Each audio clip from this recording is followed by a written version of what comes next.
Aga ma küsin kõigepealt, et kui paljud siin on kohalikust omavalitsusest? Et Kadri tegi ennem küsitlus, kui tore, see on nii hea töö, see on tõesti nagu missiooniga töö ja siis mul on hea meel, et siis ma saan ikka nagu oma inimestele rääkida. Et ma ei teagi, kuidas me teeme seda. Räägime juttu ja vaatame, mis välja tuleb. Tegelikult ma arvan, et see juba sisse juhatad, et seda vedada rahu. Et nagu Kadri ütles, Brit Vahter, Rõuge vallavanem, praegu töötanud 3,5 aastat. Kas edasi töö jätkub, ei tea, aga see on olnud tohutult huvitav ja arendav protsess, nii et ma olen hästi rahul, et see, mida ma soovisin sellelt töölt saada, selle ma tegelikult olen kätte saanud. Kui ma mõtlesin selle teema peale, ma saan aru, me hakkame hiljem rääkima koos, et mida teha siis, kui kõik on juba tehtud, siis võib-olla räägin natukene sellest oma kaasamise kogemusest, et ma arvan, et mul on seda väga palju. Olen varasemalt siis võib-olla 20 aastat tagasi, 15 aastat tagasi töötanud Võru maavalitsuses. Ja tollel hetkel tegelikult algas esimene Nursipalu protsess.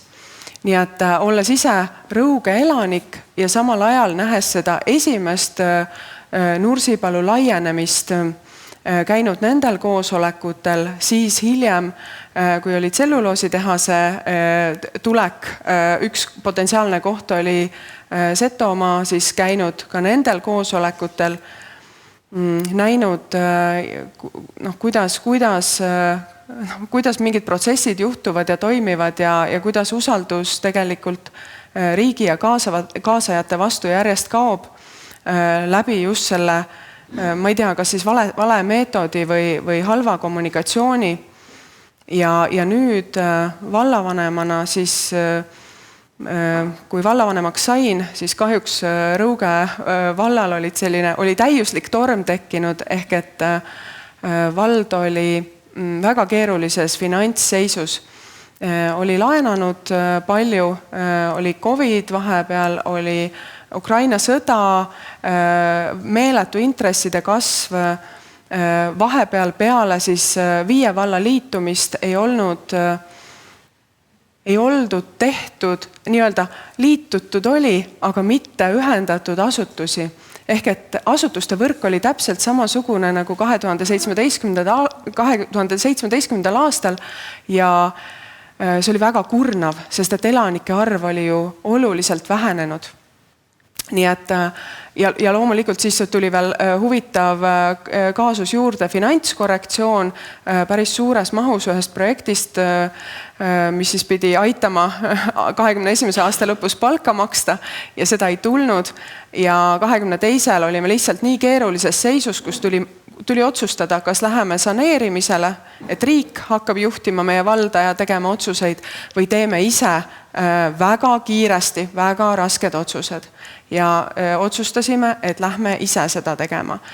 Ja siin võib mõelda, et kas see oli nüüd hästi või halvasti, aga kindlasti, kui siin tuuakse näiteid rahvaalgatuse, et kui palju seal omavalitsuste või palju kohalikul tasandil on tehtud neid petitsioone, siis kindlasti aastal 2022 Rõuge vallas, ma usun, neid oli kõige rohkem seal rahvaalgatuses, et küll oli, et ärge pange Mõniste kooli kinni, ärge pange Varstu kooli kinni ja lõpuks veel ärge pange Rõuge kooli kinni, kusjuures ühelgi ei olnud otsest kinnipaneku ohtu, vaid et tõesti jah, tollel hetkel aastal 2022 oli nägemus, et Mõniste koolis võiks olla 6-klassiline kool ja ülejäänud koolid, lihtsalt 4 kooli liidetakse ühendjuhtimisele ja tõmmatakse nagu kulusid niimoodi koomale, et ressursid on nagu nii-öelda ristkasutuses ja võib-olla õpetajad hakkavad majade vahel liikuma. Selles koolide ühendamise protsessis 22. aastal meil mitte midagi välja ei tulnud, sellepärast et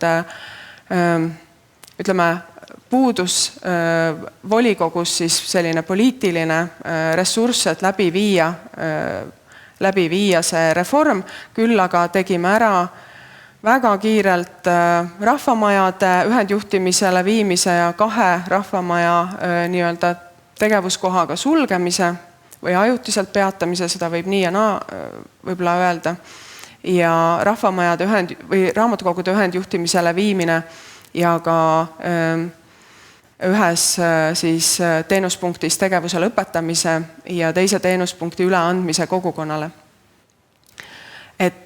Ja juurde siis meil lisandus 22. aasta lõpust Nursipalu uus laienemine, mille kaasamist vedas eest küll riik, aga omavalitsus on siin kogu aeg vahel ja need kaasamised on olnud väga pingelised, väga võib-olla isegi kohati ebanormaalsed, aga võib-olla veel kogemustest siis, et olen ise olnud ruumis, mis on olnud täpselt poole väiksem kui see saal ja selles ruumis on olnud nii palju inimesi ümber minu, võib-olla 100, üle 100, et mul on olnud kaasajana ainult seisukoht ja ma saan pöörata ainult iseenda ümber ja need on olnud need Nursipalu kaasamised, kus sinu ümber on rahvas, kes ühest küljest on väga murelik oma elukeskkonna pärast ja teisest küljest on inimesed, kes võib-olla ei puutu üldse sellesse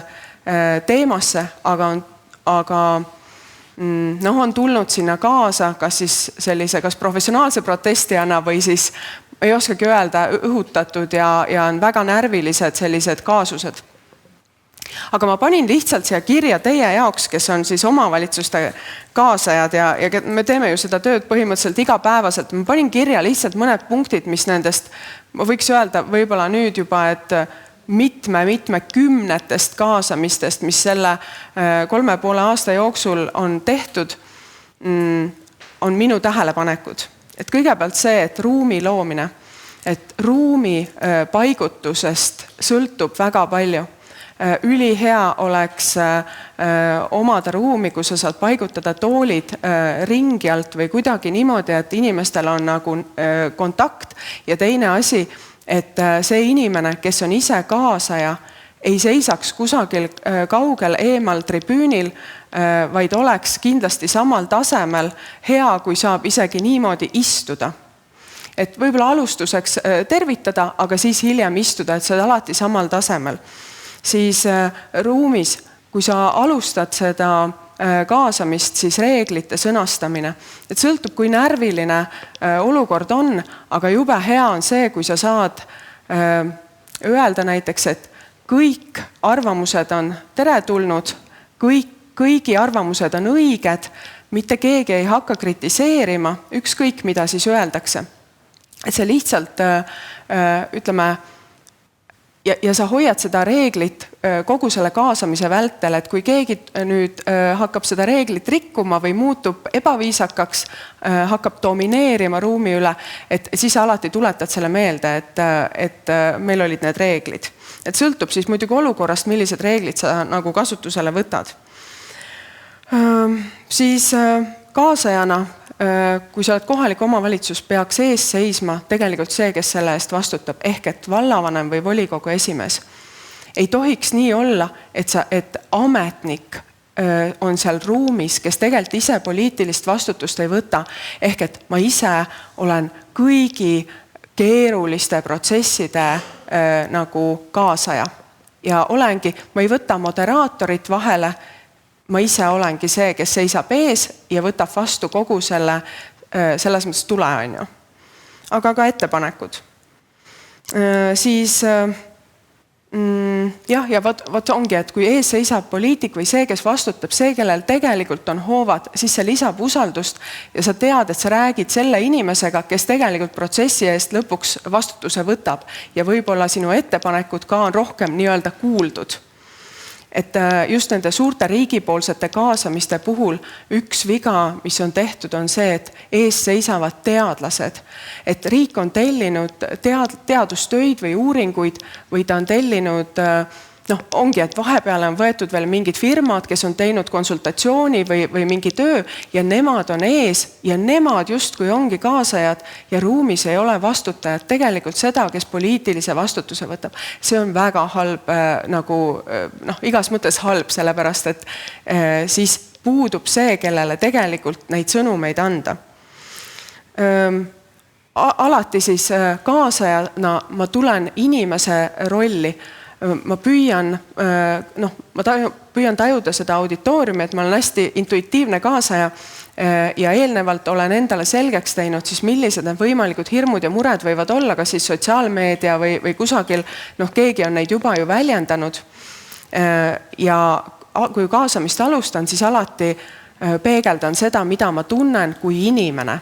Et ma olen täna siin teie ees ja ma olen võib-olla ise ka ebakindel ja murelik, ma nagu teen ennast haavatavaks ja samal ajal ka peegeldan seda, millised tunded mul juba sellest taustast on tekkinud. Et ma arvan, et näiteks, ma arvan, et te muretsete selle pärast, sest me teame, et inimesed ju tegelikult neid hirmutab teadmatus. Ja kui sa suudad seda natukene juba peegeldada, siis see võtab siis nii-öelda ruum, mõtleb sinuga rohkem kaasa, ta saab aru, et sa oled empaatiline. Siis ole aus ka siis, kui info on väga negatiivne. Et kui meie jätsime esimesel aastal oma haridusprotsessi pooleli, me ütlesimegi, et stopp, me jätame selle pooleli ja me alustame sellega uuesti. Ja me alustame nagu nullist, lähme uuesti lahti.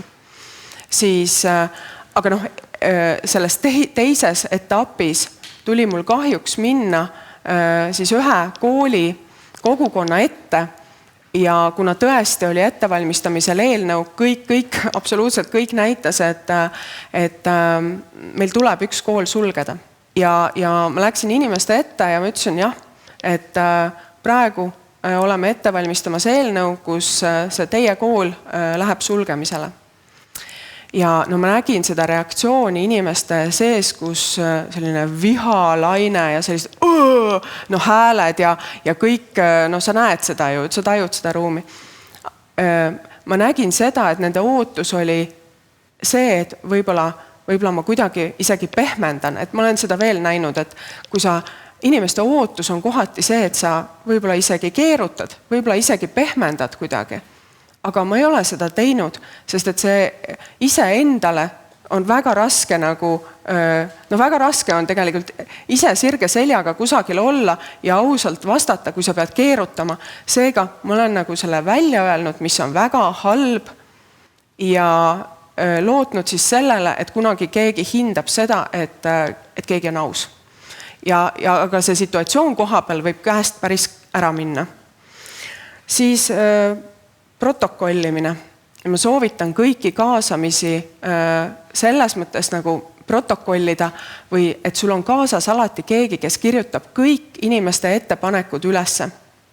Või siis, et sul on keegi, kes kogu aeg seina peale kirjutab. Sest siis inimesed näevad, et kõigepealt, et nende tagasiside oli oluline, see pandi kirja. Teine asi, kui on võimalik, siis teha selle kohta teade, kas siis valla oma kodulehel, sotsiaalmeedias koos piltidega. Ja kolmas, korjata seal koha peal, tehagi selline nimekiri, et kes soovib saada tagasisidet selle teema kohta või kes tahab, et ma hoian sind selle teemaga kursis. Inimesed panevad oma e-posti aadressid ja siis sa ka saadad neile selle info, mis hiljem tekib kas siis nende ettepanekute tulemusena või et kuhu me selles protsessis edasi liigume. Et see on väga hea, sellepärast, et jällegi kogemus nüüd riigi kaasamisega, et sa annad oma ettepanekuid, me oleme korduvalt andnud ja me ei tea, kuhu need lähevad. Me ei saa tagasisidet, et ka nagu omavalitsus annab riigile mingi info ja meil puudub, me ei saa absoluutselt teada, mis sellest sai ja kuhu see läks. Et see on nagu mutiauku ja see omakorda tekitab seda usaldamatust. Ja siis, mis ma siis veel ütlen, et võib-olla seda, et kaasamise puhul või üldse selliste suurte protsesside puhul, et aeg on sinu sõber. Et meie oleme pidanud tegema asju väga kiiresti, aga me oleme teinud ka mingeid teemasid siis rahulikult. Ja aeg aitab inimestel kohaneda keeruliste selliste elukorralduslike või mingite muutustega. Et aeg teeb oma tööd. Ja võib-olla siis seda ka, et loomulikult alati negatiivne tagasiside on ju palju kordi suurem kui positiivne tagasiside. Ja kui sa, ongi selline tunne on, et kui sa teed midagi positiivset, kogukonnas korraldad midagi positiivset, et siis sa justkui inimesi kaasama ei peaks. Sest et inimesed on ju rahul, et tehakse midagi positiivset. Aga minu kogemus oleks see, et kaasake ka siis, kui te kavandate positiivseid muudatusi. Sest üks asi, sa harjutad inimesi kaasamisega ja oma et nad saavad oma arvamust öelda. Ja teine asi, sa kasvatad usaldust, et protsessides on kaasamine ka siis, kui midagi on väga positiivset ja see otseselt ei mõjutagi, aga lihtsalt, et see kaasamine on pildil. Vot, aga sellised kiire jutt minu poolt ja siis me saame. Teen kiire sissejuhatuse ka enda kohta, et kuigi tiitel on, et valitsuse kommunikatsioonibüroo, siis siin ma räägin natukene isiklikust kogemusest läbi siis Väimela kanala rajamise protsessi, kus ma olin Väimelast pärit ja vaatasin, kuidas see käis ja mis hirmud tekkisid ja kuidas see kulmineerus ja siis tegelikult ka, kuidas ma nüüd aastaid hiljem erialaselt olen seda kõike natuke hinnanud ja erialaselt olen ka üle 3 aasta saanud kokku puutuda Rail Balticu teemade ja arendamiste ja kaasamistega, et siis see on üpris põnev olnud. Kui just eile õhtul veel vaatasin üle, et 2018 aastal enda kohaliku sõbraga vestlust just Väimela kanala teemal, kuidas ta kirjutas mulle 20 juuli keskel 2018, et kuule, mis siin nüüd saama hakkab, Väimelas hakatakse suurt kanalat tegema, ja kõik on juba otsustatud, et detailplaneering, ehitusluba, kõik on juba väljas, et ja nüüd alles tuleb see radarile ja hinnatakse, et see mõjuala, ka see haisu nii-öelda pilv, et see läheb lihtsalt kirde suunas, mis tähendab Väimela kontekstis, et asulast eemale. Mingid sellised hästi lihtsad kohe kujundid. Ma ka siis tudengina mõtlesin, et okei, mis see siis tähendab? Ma väga aktiivne selles mõttes ei olnud, et ma ikkagi hoidsin sidet, uurisin, et mis siis saab, ütles mingi kohtumised tulevad, kaasamised ja sealt hakkas üha enam tulema sellist hirmu välja, et mis siis saab, mis see tähendab, et räägitakse alguses 60 000 kanast, siis 360 000, siis hakkas juba teooria, et nad tahtsid Läti ja Leetu rajada seda kanalat 2-3 miljoni kanaga, seal ei õnnestunud, et siis nüüd tehakse Väimelasse väiksem ja kui see arendus saab läbi, et siis mingi hetkel laienevad suuremaks. Et igasugused sellised teooriad hakkasid ringlema, infot polnud, kõik tunnes, et on juba otsustatud, saadi kokku, arutati ja lõpptulemus on ju teada, et see lõpuks seda kanalat ei tulnud. Aga kuidas ma ise seal sees ennast tundsin ja tehti ka petitsioon ja koguti allkirju. Lõpuks üle 600 vist saadi kokku. Ja ma panin ka sellele allkirja, et ma olen vastu. Tagantjärele ma pole selle üle väga uhke, sest et ma tunnen, et mu allkiri oli natukene survestatud, see nii-öelda. Olid need kohalikud kaasamiskohtumised, ma ise kohale ei läinud kohati sellepärast, et üks lähedane pereliige oli seal väga aktiivne vastane ja siis ma kuidagi ei tahtnud seal silma paista sellepärast ja kui juba need allkirjad tulid, siis kõik survestasid, et pange ka kogu hääli, siis ma lõpuks andsin järele, panin selle allkirja. Siis juba 2 kuud hiljem ma kahetsesin. Ehk siis ongi selline surve emotsiooni hetk. Aga kui ma mõtlengi selle tagasi, et kohe joonistusid välja ka sellest samast vestlusest, kui ma vaatasin seda uuesti, et inimesed arvasid, et kõik on juba selja taga ära otsustatud ja kui ehitusluba väljas, et ju siis oli asi konkreetsem, kui nad oleks soovinud. Hirmud olid hästi suured, keskkonnamõjude hindamine oli tavainimesele juba see paberina raskesti arusaadav, hakkas oma tõlgendusi tegema, et seda polnud seletatud ja see hirm ja müüdid, et ei suudetud enne asjadest lähemalt rääkida. Ja kui Brit juba tõi kohe ka häid soovitusi, et mida konkreetsetel kaasamiskohtumistel teha, et siis ma arvan, et need põhimõtted väga õiged, aga veel samm enne seda, et kui üldse midagi hakata planeerima, et äkki tuleb siia mingi arendus, võiks midagi teha, et siis kohe võimalikult vara peaks siis enda inimestele, enda kogukonnale teada andma, et meil on selline plaan, et rääkida läbi näiteks, praegu on tuulikud kuum teema, et meil on siin arendaja, kes mõtleb, et võiks tuulikut teha, et me pole midagi otsustanud, peame nendega nõu, aga see ei ole omavahel, vaid et kirjandamegi ära, et nii, meie vallas on soov ettevõttel tuulikut arendada. See ei tähenda, et neil on otsustatud, vaid kirjadadagi see protsess kohe lahti kohalikule elanikule.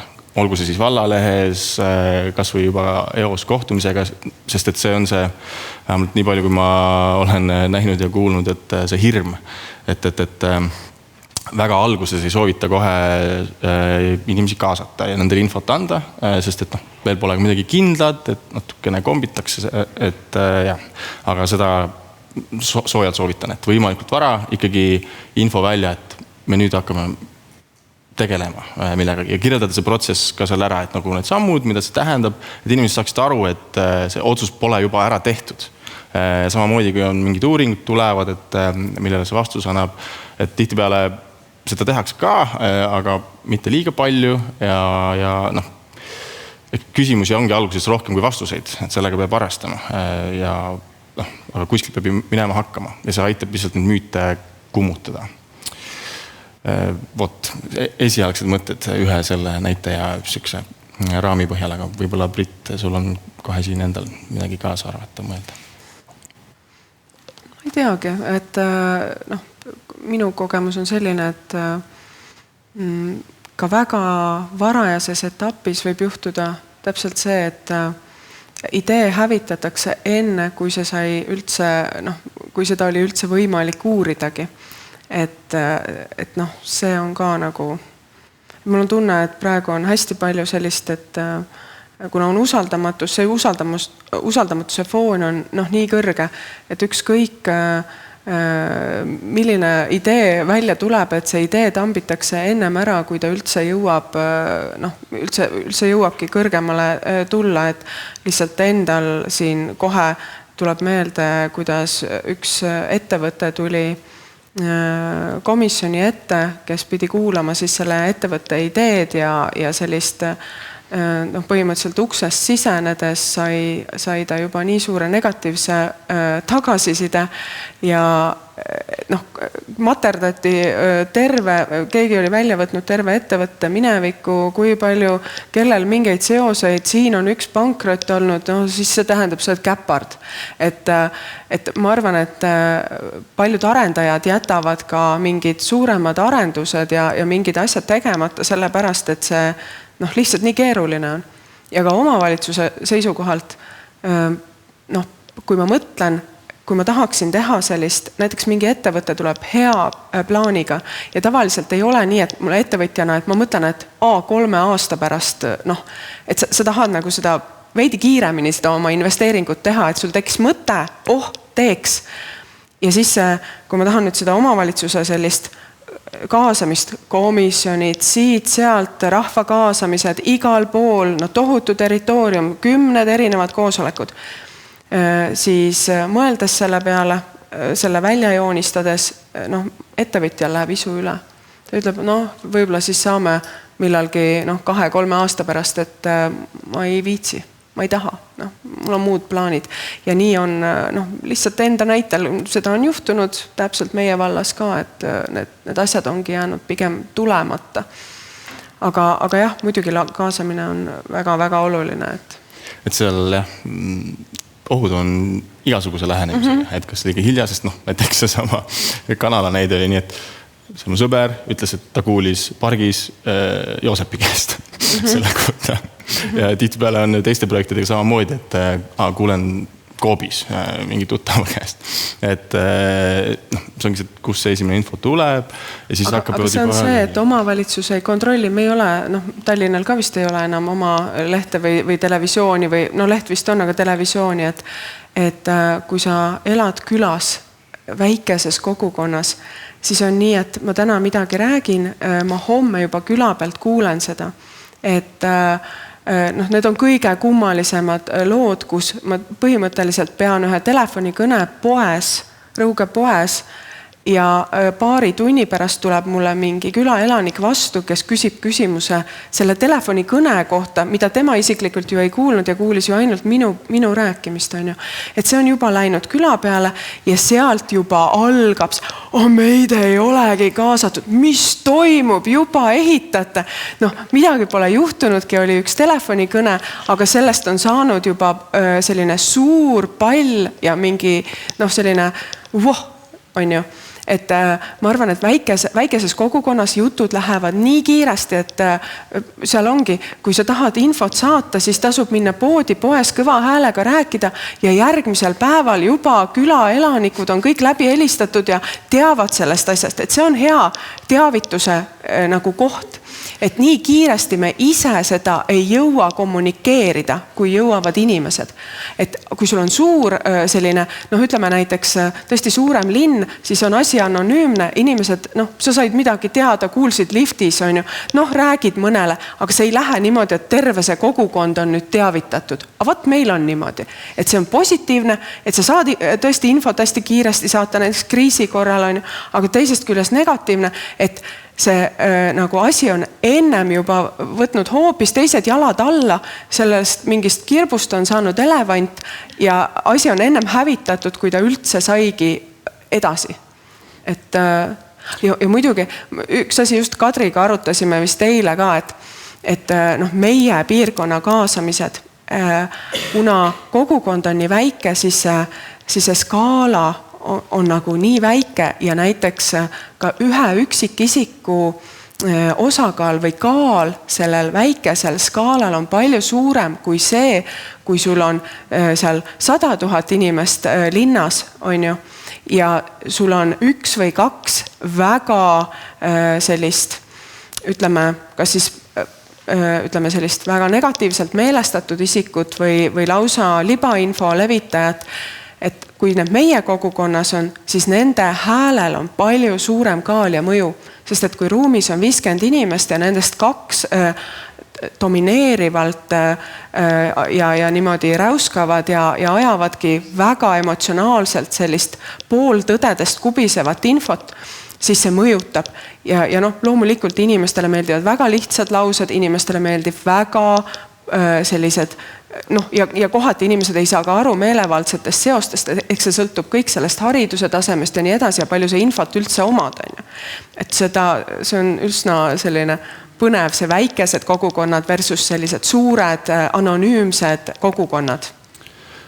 Täiesti nõus ja just see poe näide, et eelmisel nädalal ühe sõbraga, hea kolleegiga, kui arutasin seda sama teemat ja me jõudsime ka selle poe näitega sama kaugel, et aga mis kui, eriti kui see kaasamine on nagu pisut varajane, kõik kaasamine ei ole nagu, ei pea nii ametlike protokolli järgi olema. Et miks mitte mõne tavalise kohtumise asemel planeeridagi nädalaks või siis näiteks vähemaks ajaks inimene koopi. Mitte küll otseselt nagu näiteks töötajaks sinna, aga jah, et on see infopunkt sel nädalal kaasamise mõttes, meil on inimesel väljas nendel tundidel, tule küsi infot, et sellised plaanid saab arutada ja vahetult, sest et tihtipeale ka nende kõikide kaasamiskohtumistega, kas või see, et miks mina näiteks sinna kanala, see polnud muidugi kaasamiskohtumine, see oli ju ilmselgelt vastaste korraldatud kohtumine, siis kas on otseselt ka kaasamisüritus, see on natukene mõttekoht, aga et sinna ma ei tahtnud minna, tundsin, et niikuinii minu hääl seal ei võeta kuulda ja praegu ka on ju näha, et nendel tuulikute teemastel kohtumistel tihtipeale julgelt üle poolte, kui mitte üle 2/3 on siis inimesed, kes käivadki ju üle Eesti ja ongi lihtsalt vastu. Ja kohalikke on vähe ja need kohalikud, kes sõna saavad, on vähe ja mõned ei julgegi sõna võtta, sest et teised on nii emotsionaalselt sõdad üle, et nad ei leia seda kohta, kus küsida enda küsimusi, kus avaldad enda arvamust. Et just sellepärast võib-olla natuke teistsugused formaadid, väiksemad formaadid toimivad. See võib olla ka muidugi üks kohtumine, mida on ka tehtud, et samamoodi sul on sellise teatristiili asemel laudkonnad, kes siis arutavad, kujundavad seisukohti ja siis pärast või näiteks panevad ka koos küsimusi kirja, et just selline väiksem, intiimsem, et ei pea kogu saali ees sõna võtma, et sellised natukene teistsugused lahendused. Kindlasti see koobis inimese nädalaks panemine on ressursimahukas, aga mõnel juhul võib see päris tulemuslik olla. Et see on lihtsalt näide, mida võib edasi mõelda. See on ettepanek, mida meie näiteks Nursipalu teemal just riigile oleme teinud, et riik oleks võinud selle protsessi alguses ühe inimese Võrumaale läkitada või leida inimene, kes jagab inimestele infot, et seda inimest ei olnud ja kõik see küsimused, mis paiskusid siis igale poole, need elasid oma elu ja ka need küsimused, mis omavalitsusele saadeti ja meie osanud ka ju vastata, ei tea meie ju midagi relvastusest ega need ei ole meie pädevus üldse ja meie saadame neid omakorda edasi, aga me ei tea, kas need inimesed vastused saavad või ei saa, et koha peale ühe inimese või vastuvõtu tekitamine oleks kindlasti tõmmanud seda emotsiooni maha. Aga ma ise mõtlesin selle peale, et kui ikkagi mitte miski ei, ütleme, sa oled teinud kõik need nii kohustuslikud kui mittekohustuslikud, kõik etapid läbi ja sa pead otsustama, otsus tuleb. Inimesed on ikka pahased, et mis sa siis edasi teed. Ma ise enda jaoks, kuna just selles meie koolireformi protsessis on selline olukord ju tekkinud, siis panin siia kirja mõne mõtte, et me tegime otsuse ära, mõniste kogukonnale see mõte ei meeldinud. Nemad kaebasid selle peale ka Rõuge valla ja selle otsuse kohtusse.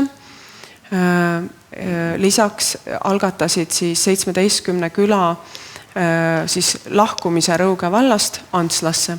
See protsess muidugi eilsega sai lõpu, et Antsla ütles kahjuks ei, et inimesed ei saanud oma tahtmist, aga selle protsessi me läbi tegime. Aga peale seda, kui haridusvaldkonnas oli otsus tehtud, siis me, kogu see protsess meie enda jaoks oli nagu teekonnana kaardistatud, aga ka peale seda me tegelikult mõtestasime, kuidas me edasi läheme. Ja kui otsus oli tehtud, siis tegelikult oli väga selge plaan, kõigepealt siis lapsevanemate, õpetajate, kõigi sihtgruppide teavitamine sellest otsusest ja mis täpselt edasi juhtuma hakkab. Siis see, et pidevalt vallalehes igakuiselt olid artiklid, kus siis kirjeldati, millised sammud on astutud, mis on täpselt, kuhu on jõutud. Siis edasi sellised mitu, kas see oli ümarlauda või millist kaasamise formaati, mis need olid? Dialoogiringid, hoopis mingi teine meetod, mida siis kasutasime, kus mina enam ei osalenud, sellepärast, et inimesed, kes ei olnud see otsusega rahul, saaks ventileerida nüüd niimoodi, et nad saavad tõesti nagu sellest võib-olla emotsioonist üle, et mitte see ei olnud enam see oli nagu tagantjärele kaasamine mingis mõttes, aga et nad saaks veel kord väljendada kõiki oma hirme ja siis vallavalitsuse poolt tõesti enam mina ei olnud seal, et ei oleks uuesti inimestele, et nad peavad uuesti kõike seda viha ja kõike läbi elama, vaid et seal oli hoopis teine kuulaja ja koos Kadriga, et kes siis võtsid selle tagasiside vastu, sealt samamoodi kõik protokolliti ja kõigi inimeste ettepanekud pandi kirja ja see kõik pandi meil siis selle haridusvõrgu muudatuse kodulehele kõigile loetavalt kättesaadavalt, et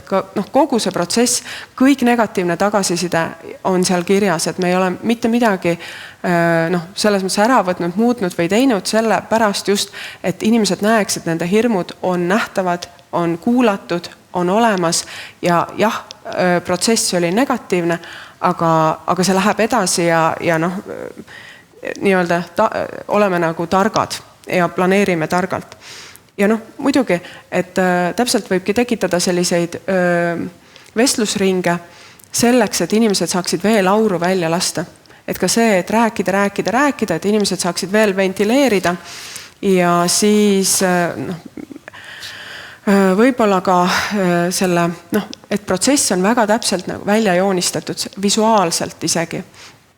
Ja võib-olla mingid väiksed kompromissid ka hiljem. Et jah, et näiteks, et ma just mõtlesin selle Leevi, kui Põlvamaal kadusid ära vist 2 poodi, pandi kinni, et siis asenduslahendus oli seesama auto või mis see kauplusauto, et see kohe tuleb asemele. Et jah, et kahju, kauplus läks kinni, aga täiesti ilma kaubata nüüd need inimesed, kellel autot ei ole, ei jää. Et tekivad mingid teised lahendused ja valla poolt on võib-olla võimalik veel mingeid alternatiive pakkuda, võib-olla anda ka mingite asjade puhul veel aega, et see ümber kohanemine ehk et vana süsteemi ära ei kaota, lased sellel veel natuke kõrval olla seni, kuni uus protsess on täiesti või uus teekond on täiesti nii-öelda rajal ja käimas. Jaa, ma jutustasin liiga palju. Kõik on väga huvitav olnud, et anname võimaluse ka saalil kommenteerida, küsida, et kas saalis on tekkinud selle vestluse pinnalt mingeid mõtteid taipamisi või tahab küsida midagi? Seal taga, palun.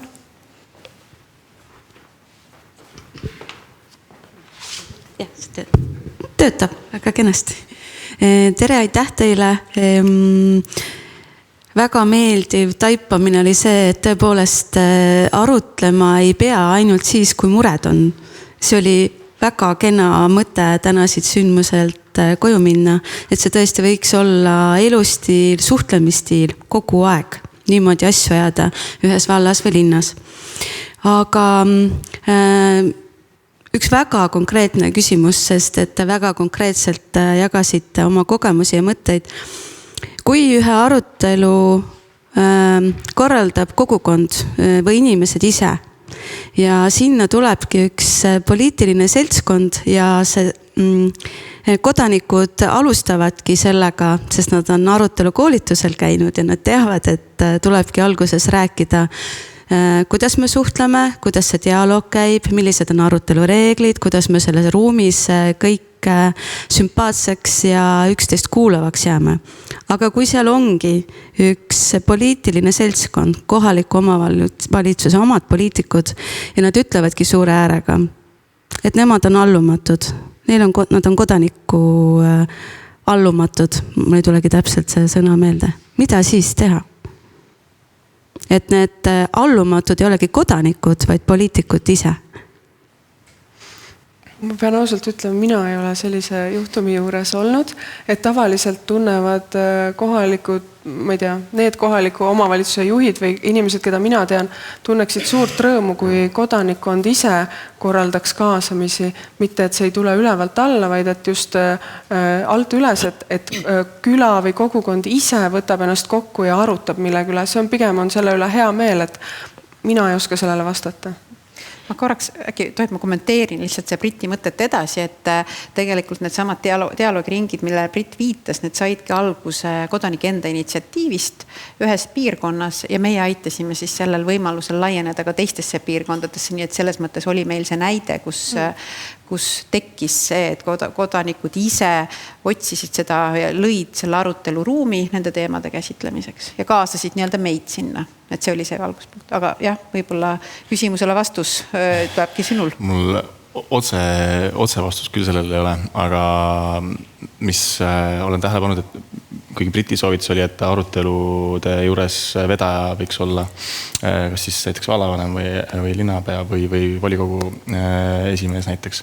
Et siis vastupidi on ka näide, praegu on hea näide Vinni vallast, kus käis Marko Pomerants, väljast võetud inimene, teenust pakkus kohalikele inimestele ka autoriteet, et tõmbab natuke neutraalsemaks. Jah, valla juhtkond küll oli kohal, aga lõpuks arutelu, ma saan aru, ikkagi sujus. Selles mõttes, et oli ka selliseid emotsionaalsemaid hetki kindlasti, aga see hallati ära ja just viisakalt. Ja kui juhtumeid on ka muidugi sellest, et kohtumiste inimesed hakkavad filmima, et provotseerida. Et siis ka seda on ju lahendatud niimoodi, et öeldakski, et nii, et filmida, küsime kõigilt luba ja kui kõik on nõus, siis võid, aga kui kõik ei ole nõus, siis palun lõpetage ja enne lihtsalt ei jätka selle kaasamise üritusega, kuni filmimine lõpetatakse näiteks. Et see tundub küll väga lihtsustatud näide, aga kuidagi peab neid olukordi ju lahendama. Ma pigem mõtlesin seda, et vaata, kui kaasamine on omavalitsuse poolelt, et sa oled see, kes mida iganes tahad muudatust teha omavalitsuse poolt, siis sina ka seisad selle ees. Kui see puudutab kogukonna, mis iganes kogukondlikke mingeid arengukavasid või kogukonna initsiatiivi, siis loomulikult kogukond ise, see, kes ongi selle, siis see võtab vastutuse ja loomulikult võib ta sinna võtta moderaatori, kes aitab seda ruumi niimoodi arutama panna. Aga pigem ongi vist, võib-olla mina keskendusin pigem nendele kaasamistele, mis on olnud sellised pigem hästi pingelised. Jah, et kui need on hästi pingelised ja see sinna ettevõtted ostad kellegi sisse, siis see on, sa nagu teatud mõttes tõmbad enda pealt tuld ära, aga see tuli tuleb ja see tuleb nagu tagant järgi või jäävad paljud asjad seal kuidagi lahti või... Aga kui ma ise olen mõelnud nende mitte võib-olla nii keeruliste teemade kaasamistele, kui on olnud koolide sulgemised, et tihtipeale ju, kui tulebki ettevõte, kes tahab tootmist püsti panna või näiteks ka tuulikut, et siis seal juures on ju ka arendaja poolt palju selliseid kohaliku kasuelement, et me küll nimetame seda on ju tuuliku talumistasuks, mis juba sõnana tundub negatiivne, samal ajal teistpidi see on nagu dividend selle inimesele, kes lähemal elab ja mõne jaoks on see aasta puukulu näiteks, et saab kaetud lihtsalt sellest talumistasust. Et see ongi see koht ka valdadel, mis juba ka tehakse, et kui sellised mõtted tulevad, et juba arendajaga eos rääkida üle, et mis on see lisa, mida saaks veel teha siin vallas ära, et kohalikule kogukonnale oleks ettevõtte siia tulek nagu hea. Mõnel juhul võib see olla mingi kergliiklustee ehitamine, mis on aastaid seisnud selle taga, et raha pole vallal olnud, aga siis saaks Kihnul oleks vaja näiteks natuke süvendada mereteed, et saaks kiiremini kohal, et selliseid kohti võib olla, aga see on ka selline valla initsiatiiv ja arendaja muidugi vastu tulevikus ka, et kus see keskpunkt on ja muidugi kõikide sellest arenduste nullpunkt peaks olema see, et negatiivne mõju oleks 0 või minimaalne ja siis sealt hakkab minema, et mis siis selline möödapääsmatu on. Nii, meil on saalist veel üks küsimus. Tere, mina olen Maiu TD sihtasutusest. Tegelikult on üks kommentaar või nagu kogemus jagada, et meie oleme korraldanud rahvakogusid, kliimakogusid, mis on ka üks erinev, natuke teistsugune meetod, mis kutsub siis juhuvalimiga läbilõik mingist elanikkonnast kokku arutlema, ja see aitab hästi tasakaalustada seda, et sul ei tule sinna need, kes alati tulevad, ei tule võib-olla need, kes on kõige emotsionaalsemad, kas siis pooldajad, toetajad või kellel on kindlad huvid. Aga mitte sellest ei tahtnud ma rääkida, ma tahtsin just sellest, et ma jäin ka mõtlema selle üle, et mida see Britt jagasid, eks ole, et ise olla seal kohal, eks ole, selle lõpu nagu vastutajana. Ja muidugi kogu see Rõuge lugu, et ütleme nagu terveks elu jaoks on nagu seda neid sündmusi, et mis teil on toimunud, et aga lihtsalt ma seda mõtlema, et neid omavalitsusi on nii palju erinevaid ja sellise hea ruumi loomine, nagu super Rõugel on vedanud, et on vallavanem, kes seda nagu mõistab, aga siin on ka hästi palju isikuomadustes kinni. Et kui on, et ühesõnaga rahvakogude kogemus meil on olnud see, et mis on oluline, on see, et inimesed näevad, et poliitiline tasand on kaasatud, poliitiline tasand tahab kuulda seda sisendit ja arvamusi ja poliitiline tasand võtab vastu need ettepanekud, ehk et see algus ja lõpupunkt on hästi oluline nagu ära teha, sinna nagu protsessi sisse disainida, aga see, et arutelu ruumi hoidmine, et siis seal on ikkagi mingid muud aspektid nagu veel ja teine asi on ka see, et mis selle puhul nagu siis hea on see, et jällegi, mis meil nagu Tartu ja Tallinna ja kogemustest on tulnud, on see, et ametnikud ütlevad meile, et see on hea, kui neilt võetakse tuli ära, kui nemad saavad olla oma rollis, oma eksperdi rollis, eks ole, et mina tean see oma teema kohta, ma ei pea olema kaasamisekspert kommunikatsioonis, sul ülitugev, eks ole. ja siis see nagu, kui nemad saavad olla oma eksperdis, tunda enesekindlalt, siis inimesed, kodanikud näevad, ahaa, ta tegelikult teab oma asja, eks ole. Et kui ta mingis ebalevas rollis, kus ta ei ole tunne seda enesekindlalt, et võib-olla ei tasu sinna nagu pushida ka neid ametnikke. Et jah, et see on tulnud nagu nii Tartu kui Tallinna ametnikul see tagalisid, et see on hea, kui on keegi kolmas osapool, kes aitab seda tuld hajutada või ära suunata, et siis kõik need nagu selle ametnikkonna osapooled saavad jääda oma nagu rolli, aga nad ei kao ära, et see on ka, eks ole, et nad jäävad nendesse keerulistesse protsessidesse nagu sisse. Ja, aitäh selle kommentaari eest. Ja, no võtame selle aja.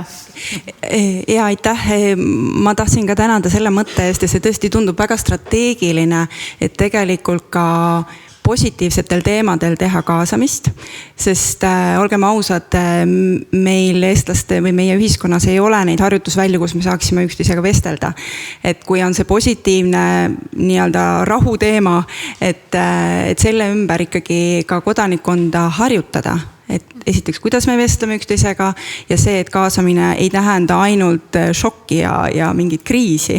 Et ma arvan, et see on strateegiliselt väga tark lähenemine ja mul oli tohutult suur rõõm kuulda sellest kogemusest, et ka need järeldialoogid, kui on väga raske otsus mõne kogukonna jaoks ikkagi tehtud, et kui oluline on aidata ka oma valitsusel kogukonnal toime tulla nüüd selle otsusega, et tõesti need siuksed teraapilised dialoogiringid, kus saavad kerkida täitsa uued ideed, kogukond ise märkab, et meil on endal ka mingi ressurss, millega me saame võib-olla uut lahendust pakkuda.